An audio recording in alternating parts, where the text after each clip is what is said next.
Hi, everyone. Welcome back to Din and Daf. This is Alana Steinhain, and today we're going to talk about three halachic bases for minority rights in Israel, democratic minority rights in the modern state of Israel. Why are we doing this? Because we are learning in the Daf this week about the Isur, the prohibition of lo techonim. You should not give them grace, which the Gemara interprets as lo titen lahem chanaya bakarka. You cannot give them, and the assumption is that the them is pagans. You cannot give pagans a hold on the land. You can't sell them land in Israel. Now, when you look at Masechet Avodah Zarah in general, what you're seeing is an attempt to figure out halachically how to engage with the non-Jewish world around them.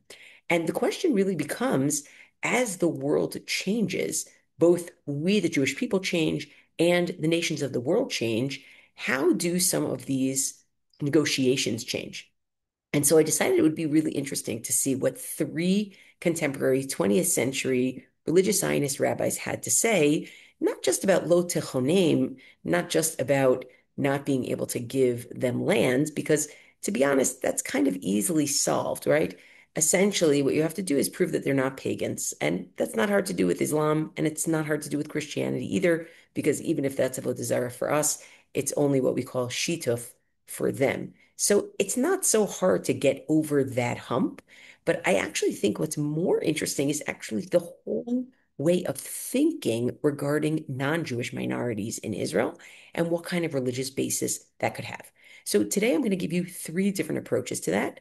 One is from Rav Yitzchak Isaac Halevi Herzog. And yes, we are talking about Bougie's grandfather. And that is from the eve of the founding of the state. Another is from Rav Chaim David Halevi, who was the chief rabbi of, oh, I should say, Rav Herzog was the chief rabbi of Israel, Ashkenazic chief rabbi of Israel. And another from Rav Chaim David Halevi, who was chief rabbi of Tel Aviv in the late 20th century. And another is from Rav Yehuda Amital, who was co-Rosh Yeshiva of Yeshivat Har Etzion. Each one of them offers a different explanation for the basis of minority rights in Israel. And I think it's really fascinating to see what they say. So without further ado, let's take a look. I included for you on the source sheet, of course, the pasuk in the Torah from which Lo Techonim comes, and the Gemara in Avodah Zarah that it describes it as Lo Titen Lahem Chanaya Bakarka. You shouldn't give pagans a hold in the land. But really, I want to spend the most time on these three approaches. So the first is Rav Yitzchak Isaac Halevi Herzog. What's interesting about Herzog is that he wanted the state of Israel to be a theocracy, but he wanted it to be a theocracy that could also be a democracy. So he spent a long time trying to figure out how he could come up with halachic interpretations that would allow Israel to be a democratic state without violating halacha.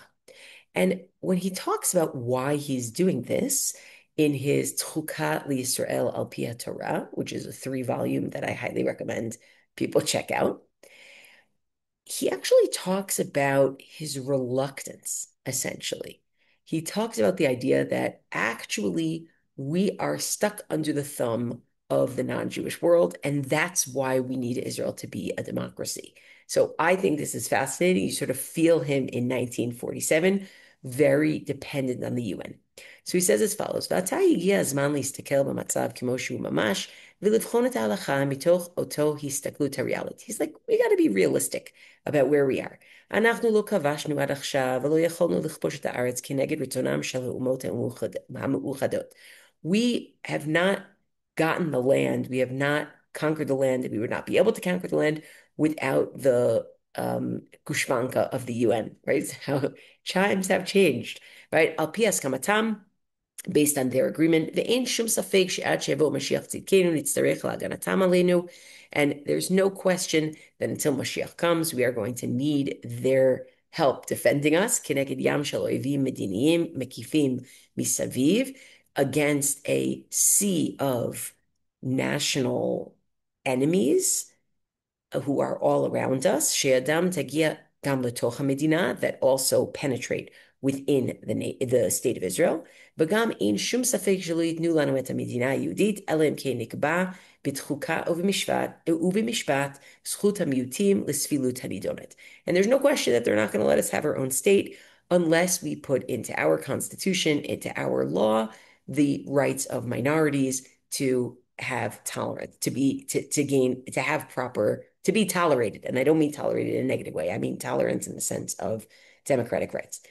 וודאי שמניעת אפליות וקיפוחים של מוסלמים ונוצרים גם יחד תהווה אלמנט יסודי מתוך הזכות למדינה שייתנו לנו. And certainly not discriminating against Muslims and Christians is going to have to be a foundational element within our ability to get this state. What should we do? Should we say to the nations, sorry, we can't accept this condition. Because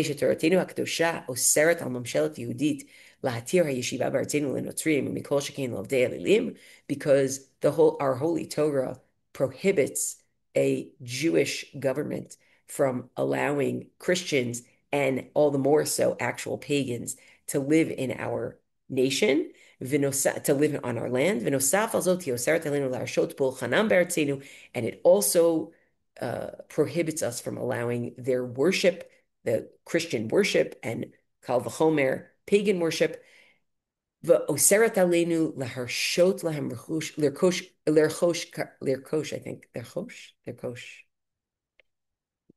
I think, karkaot, and it also doesn't allow us to let them gain land in this, to gain land in Israel. Domani, I think, or domani, shelo yetze rav b'Yisrael bal moach u'bal seichel yashar. There's no common sense rabbi in the Jewish people who will think that this is what we have to answer. Sorry, it goes against our Torah. We're not allowed to have equal rights because then we're not going to be able to get our state. Right? Nobody's going to say, oh, sorry, our Torah doesn't allow this. Okay? Then he continues. He's not done. You can see he's reluctant. He's reluctant, but he thinks we need it in order to be able to get our state. Now, I want to just say we need it in order to be able to get our state. He actually speaks about this as it has to be that yadenu tkifa. It has to be that our hand, that we actually have the upper hand in order for these things to even apply, these kinds of things, lo techonem and things like that. But we don't, our hand, it's not the upper hand, even if we are a sovereign state, because we are beholden to the we are beholden to the UN, right? So he goes on and he says, "Afilu im naniach shebekavalenu et hamedina b'tnai hanal ta'avor memshala yehudit avera kishetekayem et atnai." Even if you think we would actually be doing a sin to accept this condition, gam az hayiti omer she'avera nidchet mipnei pikuach nefesh shel am Yisrael, I would say, well, you know what? For pikuach nefesh, saving the Jewish people is worth it. And then he goes on to say, even though avodah zarah is not allowed for saving yourself, it's one of the big three cardinal sins that it's you should die rather than be saved. We're not doing any avodah zarah ourselves. We are just allowing other people to do their worship. Okay, so he goes on. It's worth reading on your own time. See the whole thing. I really tried to include as much as I could here. But I also want to add, I want to make sure that we read a few of the pieces at the end where, you see a little bit more coming through. It says, "Hamitzvot halalu shehin mitzvot tziboriot." These mitzvot of, not allowing barn worship in Israel, not giving land to pagans. These mitzvot are communal mitzvot. Hamutalot lo al kol yachid v'yachid el al haguf hashalit. These are incumbent not upon individuals, but incumbent upon the ruling body. Ala memshala yehudit be'ezet tzura shetehei, on the Jewish government, whatever that government is. He's thinking, is it a monarchy? And here, it's a democracy. Shakoch biyada lekaiman. If it has the strength, meaning it has the power to actually uphold these things. Lo hutalu lechatchila ela al ha'am ha'yehudi hakovesh ta'aretz v'hamekabel et hasovraniyut me'atzmo. They were actually, these isurim, these prohibitions were actually for a Jewish nation that conquers the land and gets sovereignty on its own, without having to take into account what the non-Jewish nations are going to require. Harezeu hareka b'Torah shel otana mitzvot. That's the background of these mitzvot in the Torah. Upashtut ha'inyan me'ida al atzma. And it's so clear. You can see it on its own.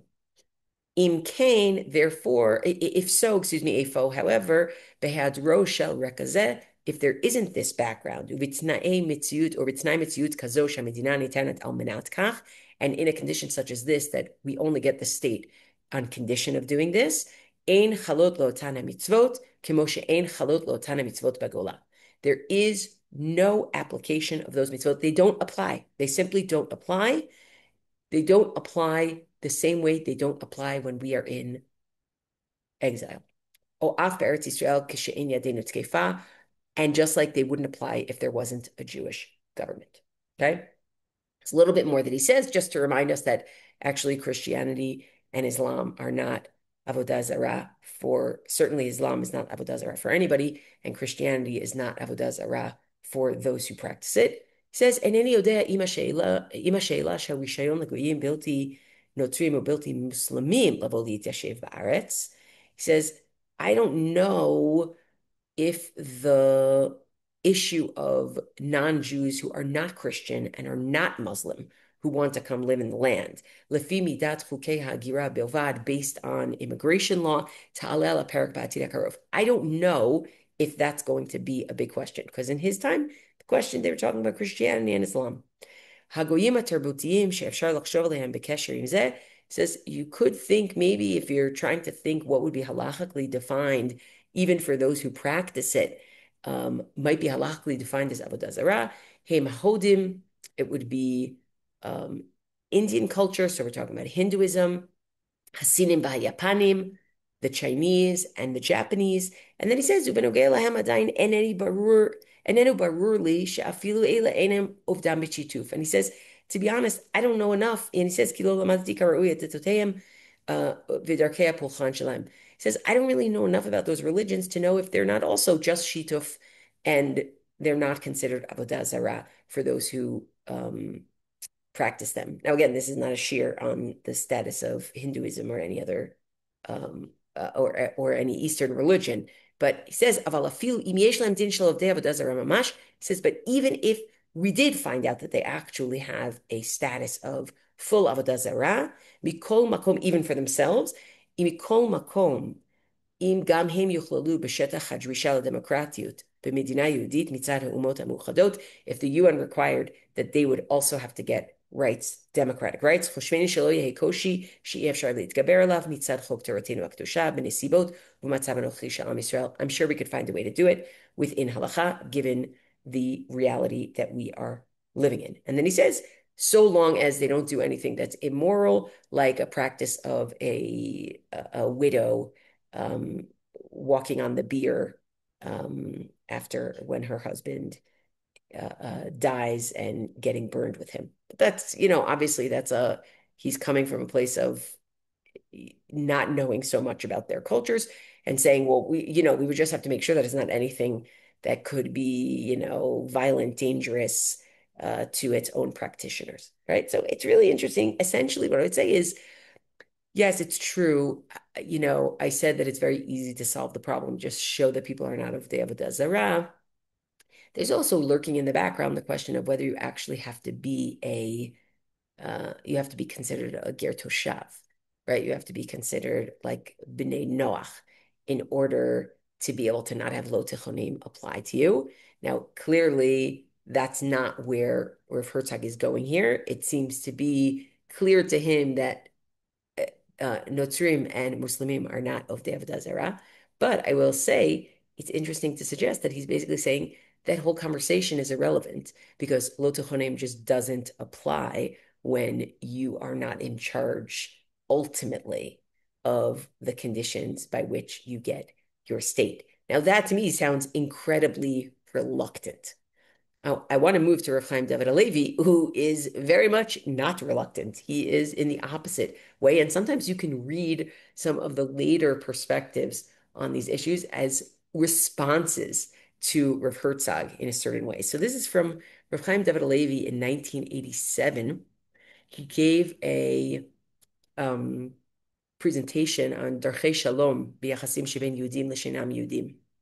The whole concept of doing things for the ways of peace, right? We have a number of statements within rabbinic literature that we do certain things mipnei darchei shalom. And one of the things we do mipnei darchei shalom is we bury their dead, we visit their sick, arga b'eit tzedakah, make sure that they give tzedakah to them. Now, who's the them? Ovdei avodah zarah, pagans, right? Why mipnei darchei shalom? Now, the relationship between mipnei darchei shalom, doing things for the purpose of keeping the peace, and mishum eva, doing things so that people will not hate you. That's a very interesting and storied relationship. Are they actually the same? Are they different? Some people think that in the Rambam they're different, and Mivnei Darchei Shalom is more capacious, sort of Darchei Noam, B'chol Netivot Shalom.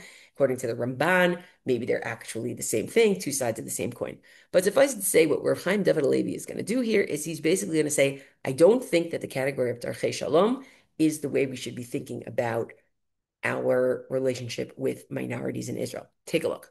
בבואנו להציג את הדרך שבה ניתן להשתמש הלכה למעשה במושג דרכי שלום לצורך פסיקת הלכה בימינו, when we come to present how we're supposed to use the concept of for the sake of the ways of peace as we rule in our day, halachically, ברור כבר שבהשקפה ראשונה שדרכי שלום שנזכרו בהלכה רובם המכריע הם ביחס לגויים אשר בקרבם חיינו בגלות.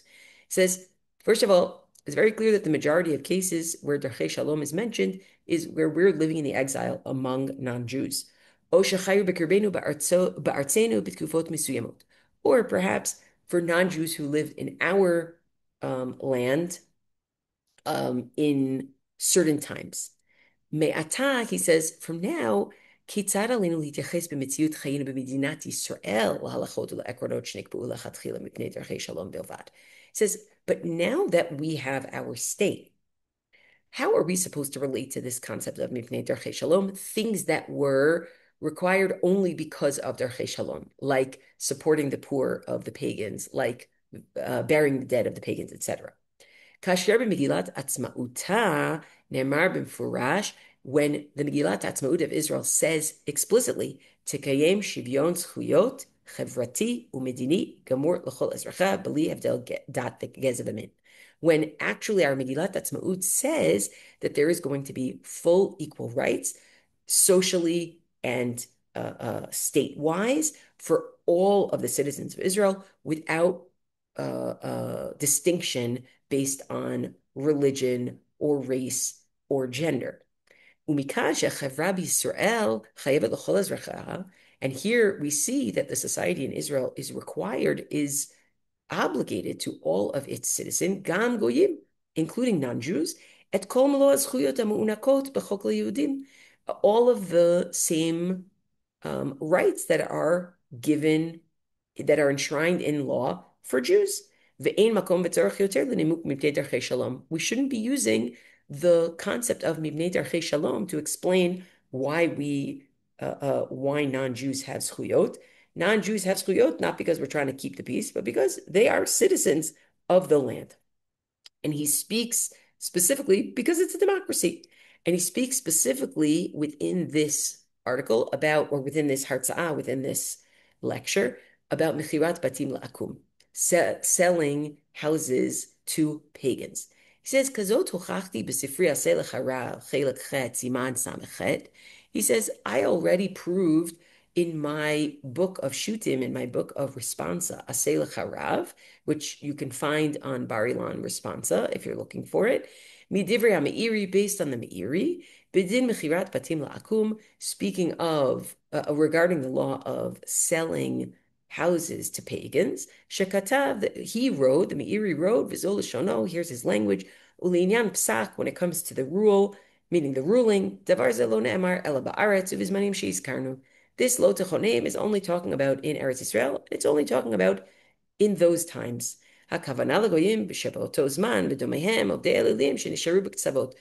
talking about non-Jews who were in their time who actually truly worshipped idols, right? And then says Rav Chaim David Halevi, he's talking about people who actually worshipped wooden and stone idols. Umikan she'et Islam b'chenet hanatzrut lo ra'a ke'avodah zara klal v'ikar. The Meiri didn't see Islam certainly, and also Christianity as avodah zara at all. V'ayin od sham she'arachti. And look over there that I continue and give you a little bit that I give more expansion on this. Now, I think what's interesting here is that um, there it's possible that using the Meiri, he's actually not talking about just, well, technically speaking, Natsrut is Christianity is only Shituf for them. And it's while it's Avodah Zarah for us, it sounds like that the Meiri is much more expansive. And the Meiri is basically saying this whole concept of Lo Techonim, it just doesn't apply to nations that are not literally worshiping idols, right? So it's actually more expansive. And then Rav Chaim David Halevi basically says, I want to actually rename the way that we're supposed to engage with minorities in the land of Israel, non-Jewish minorities. And he says, Sikum, here's my summary, Yachasim Enoshiyim, V'lo Mishum Darchei Shalom Dafka. Should be, we have human relationships, and it's not based on Darchei Shalom per se, right? Atana Shulu Sikum, El Nekudat Pticha, he says, I'm going to come back to summarize my opening point. Because the non-Jewish nations today do not have the status of pagans,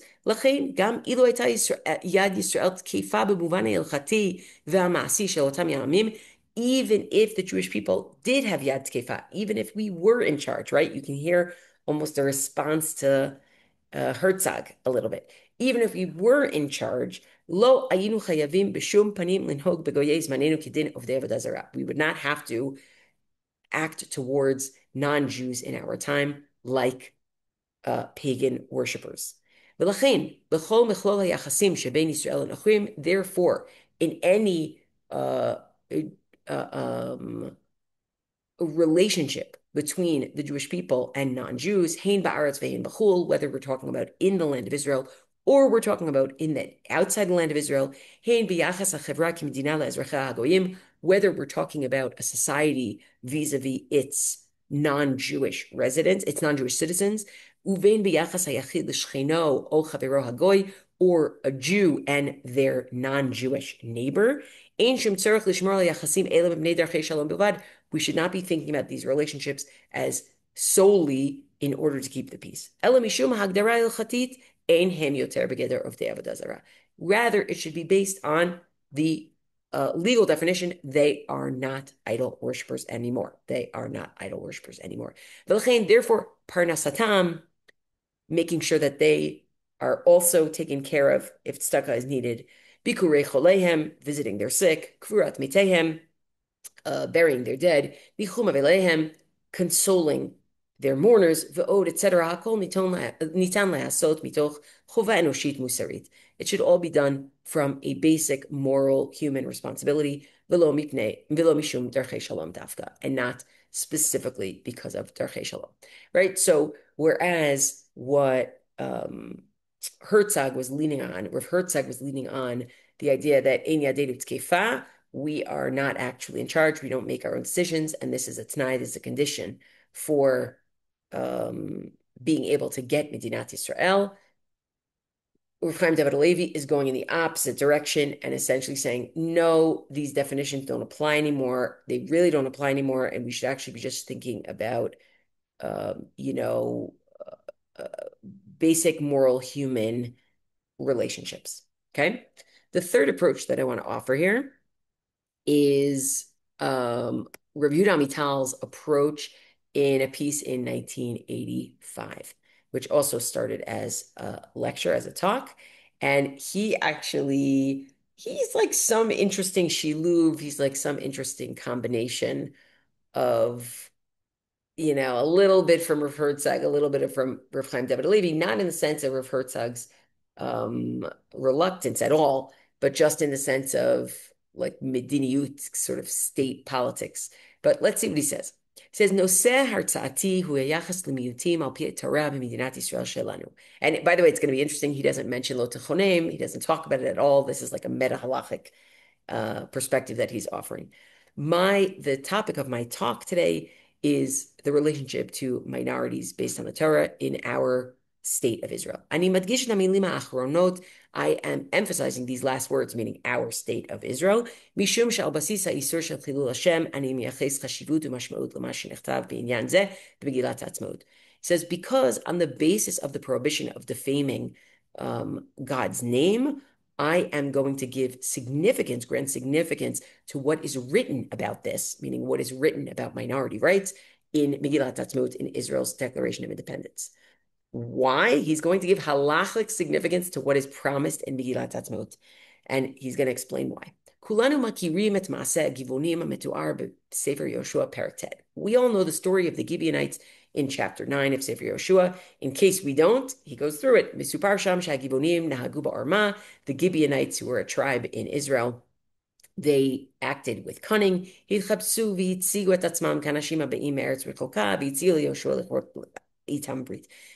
pretended that they weren't part of the Shiva Amamin. They pretended that they weren't actually indigenous to the land of Israel. They were actually coming from somewhere far. They dressed up, they disguised themselves, and they said to Yoshua, we know that you're going to destroy all the seven nations. Why don't you make a brit? Why don't you make a treaty with us, a peace treaty? And Yoshua indeed actually did make a treaty with them. They made peace, and even the princes of the congregation swore on this. And when the Jews found out, oh my gosh, these people were lying to us. They're not actually from a faraway place.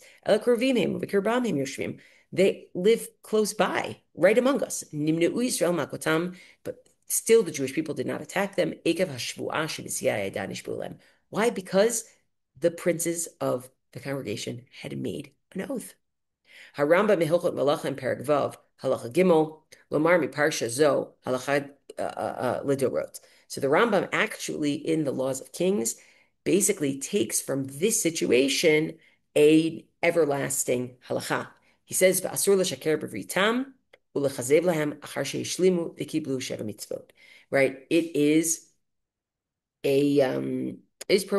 prohibited to lie when making a treaty with those who want to make a treaty with you. Presumably, we're talking about, you know, offering peace before you go to war with indigenous nations. It is usher to lie to them after they have made peace with you and after they have accepted the 7 mitzvot b'nei Noach. Now, after they've accepted the 7 mitzvot b'nei Noach is a very interesting clause. We're going to leave it for now. But Al-Kach Katav Radbaz, the Radbaz says about this, this is learned from the situation of the Gibeonites, because if you do lie, if you make a treaty and then you attack, that's a chilul Hashem. Haramam kava ifoshi na'agut Yisrael klape hagivonim hofech liot norma hilchatit. The Rambam turned what the Jews did vis-a-vis the Gibeonites. Once we have said something, once we have made a promise, we are not allowed to go back on it. He turned it into a halachic norm. And then says Rav Amital, "Eneni makir avtacha mamlachit pumbit yoter me'asher Megillat Ha'atzmaut." I don't know any more clear public state promise than the Megillat Ha'atzmaut, Israel's Declaration of Independence. Aleh chatmu kol manigei hamedina uva uvtach muforashot shivyon zchuyot l'chol amiyutim. Right? It says it literally says right in there, it is signed by all of the leaders of the nation, and it says right in there has to be equal rights for all of the minorities. That is a public promise that the Jewish people are making, and therefore he thinks it is halachically binding. Now, he doesn't end there, because it's almost like he doesn't want to leave it as, okay, so if we hadn't written Megillat Ha'atzmaut, then we wouldn't have to do any of these things, right? So he says, he adds, "Matzricha liot tityachasutenu lelo Yehudi al pi hashkafat hayadut ha'ne'emana." He says, do you want to know what the real way of treating a non-Jew is based on genuine Judaism? He says, "Yachasenu livnei umot ha'olam mitbases al chamisha yesodot." Our relationship to non-Jews should be based on 5 foundations. And each foundation gets a few paragraphs. One is Tzelem Elokim, everyone is in the divine image of God. One is Hadvekut b'mitotav shel HaKadosh Baruch Hu, shu tov lakol, that we should be imitating God, just like God is good to all, we should be good to all. Deracha darchei noam b'chol netivot shalom, its ways are ways of pleasantness, and all its paths are peace. Yudo universali sha'am Yisrael, the Jewish people actually has a universal mission in the world. We're not just ostriches. And Kiddush Hashem u'miyat chilul Hashem. We should be sanctifying God's name, and we should keep from the defamation of God. So notice what Rav Amital did here. He gave halachic weight to Megillat Atzmaut. Why? Because transgressing Megillat Atzmaut, the promises of Megillat Atzmaut, would constitute a chilul Hashem. So here we have three different bases. One is this is a condition in order for us to get the land, and therefore we don't actually have the upper hand. Another is, right, a non-idealistic version. Another is an idealistic version of this whole category doesn't apply anymore.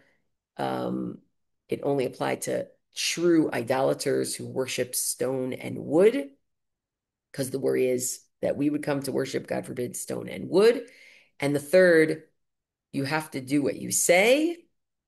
You have to avoid Chilul Hashem and all of these other things, right? Make sure that you recognize the person's divine image, make sure that you act like God, make sure that the ways of Torah are peace, make sure that you have a universal mission, and again, make sure that you don't do Chilul Hashem. So there are other explanations. I want to just end with, I specifically did not use the explanation that actually suggests that you can think about non-Jews today as B'nai Noach, as Ger Toshav. I'm actually only going as long as they're not Ovdei Avodah Zarah, it's you're in a different category. The reason why I'm not doing that is because once you call somebody a Ger Toshav, first of all, there are a lot of issues of can you even have a Ger Toshav today? What are the requirements in order to have an actual official halacha Ger Toshav today? But once you have somebody as a Ger Toshav, actually there are a whole bunch of halachic ramifications that now apply to those people that I don't think we say apply. I mean, very clearly, we don't say apply